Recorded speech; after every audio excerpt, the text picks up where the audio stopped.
We're here at CGI U 2011, UC San Diego, and I am joined by these lovely ladies, Shirley and Joyce. And Shirley and Joyce are part of CGI U this year with a commitment called DreamGirls that I know has been generating a lot of attention. So I just want to hear more from you guys about that. And maybe, Shirley, you can start by telling us a little bit about your history with CGI, how you came to come last year, and sort of how you decided to start DreamGirls. Sure. Last year, myself and my fellow co-founder, Karen Chimanga, came to CGIU. We started DreamGirls as a club just in the Reno area with university students from the University of Nevada and connecting with high school girls in our community. And the idea was simply to get underrepresented college girls to reach back into the community to the high school girls of their same demographic, to then teach them how to fill out application forms, just how to get into college and clear any confusion or intimidation. And we decided that this was an interesting model that could maybe be taken to a city in a different country. And last year we came with the intention of expanding to Congo DRC, but this year, after just coincidences along the road, we're hoping to expand to Johannesburg, South Africa instead. And how did that happen? I know you took a trip there. When did you go for it? The coincidence, well, me and the co-founder were friends, obviously, which is why we co-founded the club, and we both got an internship with FIFA working at the World Cup during last summer during the World Cup in South Africa. So we were both in Johannesburg, and we were working alongside South African interns who were all university students. And for them too, it was a new experience to work with a company like FIFA and to do things like that. And they were really excited about DreamGirls when we told them what we were doing on our campus. So it kind of naturally came up that why not let them start their own chapter of DreamGirls and own it for their city and for the community that they were a part of. Great. And how about you, Joyce? What's your involvement in DreamGirls? In DreamGirls? Well, I am the treasurer in our local chapter in Reno, Nevada. And this year, basically, we got a group of teen girls. They're excited to go to college. We're teaching them, we're giving them the tools to go there. We've been doing activities. We've had homework sessions. We also had a touring of the university, where basically they pick if they want to, if they want to study biology or they want to study art or drama. So they follow us around the university and campus. They stay with us and they kind of learn what it is to be a university student. How do you select the students, the high school students? We don't select. We just basically go to all of the high schools, our local high schools. We go talk to the principals. Then we meet the girls and we're like, hey, you guys should come over. Okay. So it's open to whoever wants to join and come over. Okay, and how do your relationships extend beyond sort of having them shadow you on campus and sort of see what you're doing on the university? I would say, since we do use university women who are of the same demographic, it's really informal. It's not very structured, like this is the lesson that we're having today, this is what we're doing. It's really just like, we'll either go ice skating or we'll bring them to a step show.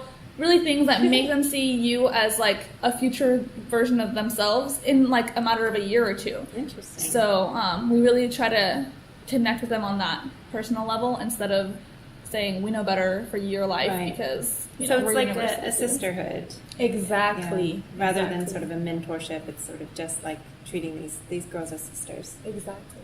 That's great. So at this point, how long has it been around for? A couple of years? We started DreamGirls in the spring of 2009 on our campus. I see. Okay. And how many girls have been a part of this? A lot. At the university level, at the club, we probably have like 10 to 15 girls at a time on the university side, and probably the same on the high school side. And the good thing is when the girls do graduate from high school and end up coming to our campus, then like they become the DreamGirls like at the university level. Mm-hmm. So we're just keeping the tradition ongoing. The past girls that we try to recruit, now they are part of our member board. Right. That's just right. Yeah. And so they help their younger college or high school friends. So given that this is a model that is sort of plug and play, you can transfer it to other places, and given that you have started to transfer it to South Africa, how do you see it working there? Has it already started? We have university women, like I said, that we met during our internship that are very interested in doing it.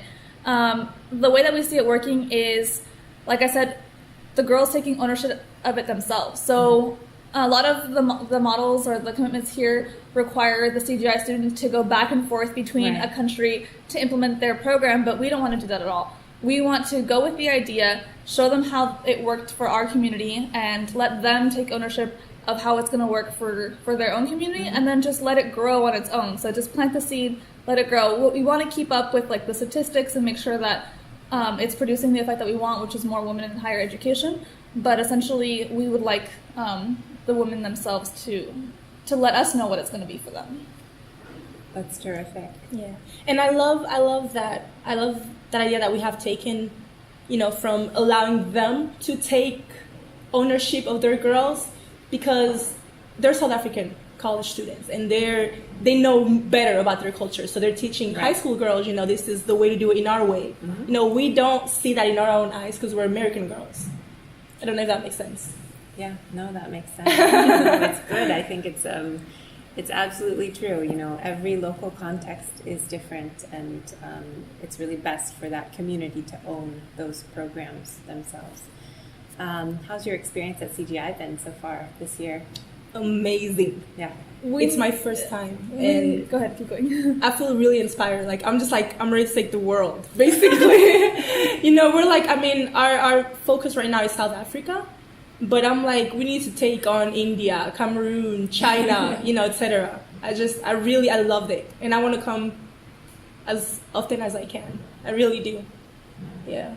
I had never thought of how other things could work into our commitment, but we met people like doing technology, and they showed us how it could really work for our commitment, keeping track of who is in DreamGirls and how they're doing and where they go after they've been through DreamGirls. And we never thought of how we could integrate that. And just everybody's ideas they're very good. Like, we hadn't thought of how we're going to get scholarships for girls, and a lot of people had scholarship ideas of keeping them sustainable and accountable, students accountable for the scholarships that they receive. So we've gotten a lot of good ideas that we could add on to the success of DreamGirls itself that I had never thought of. So that was all from CGI U. How can people learn more? They want to know about the DreamGirls model and maybe take it on for themselves. We have a Facebook group, DreamGirls International Outreach and Mentoring Program. Okay. And we also have a WordPress. So it's grngrl international.wordpress.com. Okay. Great. Thank you both for being here and for everything that you're doing. Thank you for having us. Yeah. Okay. Yes, thank you.